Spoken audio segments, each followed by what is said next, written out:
being where I was, it was not the time to leave the country. Mm.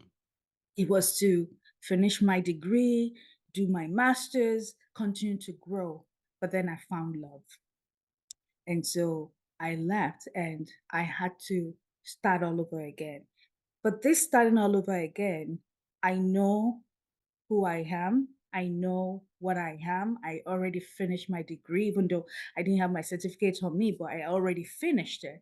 So coming to Canada, it was like, oh my God, what have I done? But because you make up your mind that you want to do something, Yeah.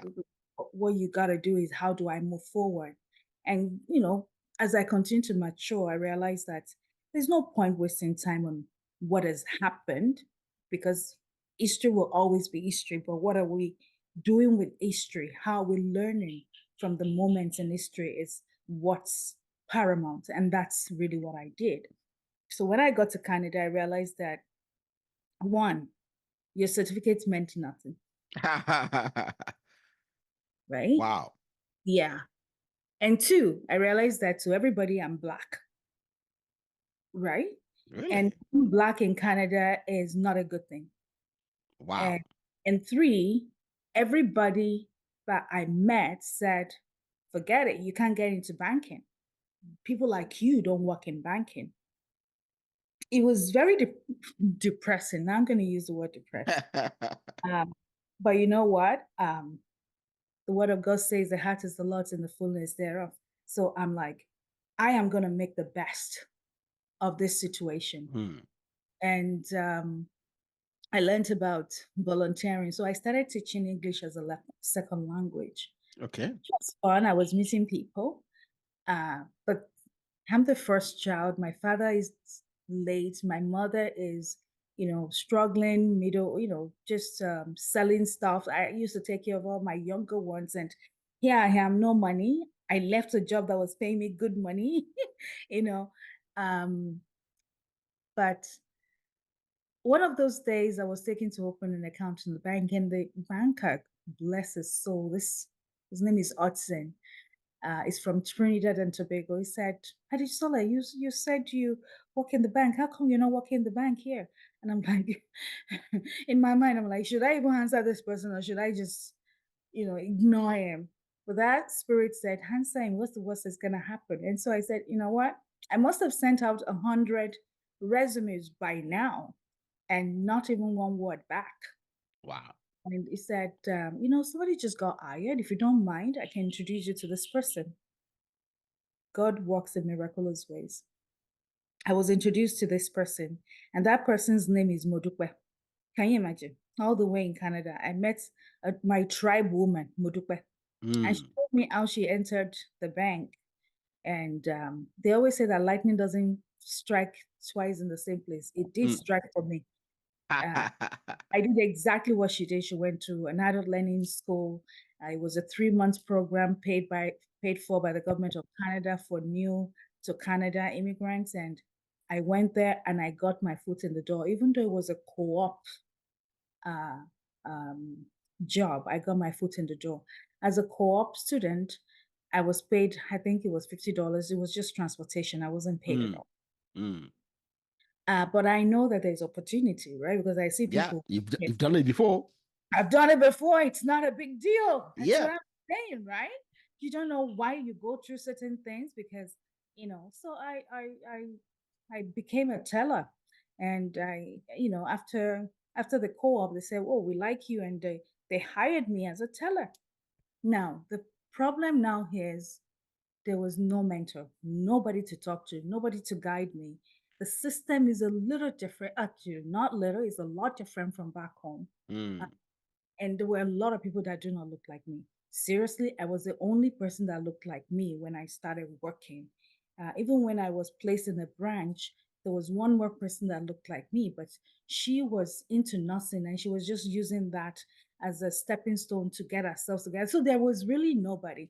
But because of my background again, um, and God on my side, I saw this man. He looked very important in an office. I walked up to him and I said, what do you do? He told me he's a financial planner. Seriously, I did not understand what financial planner was then. But I said, how do I become a financial planner? And he told me I need to do these certifications. And I just started doing the certification. And I did it while I was a teller. I was a teller for 3 years. And I did the Wow. certification as a teller.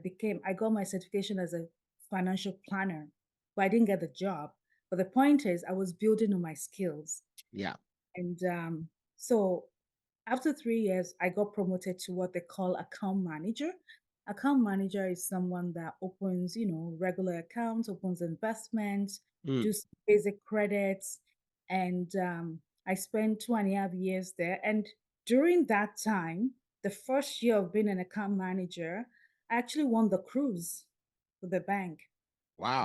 cruise is given to the top 1%. Wow. I was sent on a cruise for 10 days, all expenses paid with this organization. And I moved on because now I have the certification I have much more than what an account manager needed.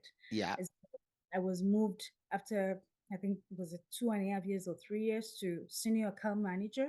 Again, as a senior account manager, you still do investments, but you do complex credit, you do business credit. I got to really know more about banking.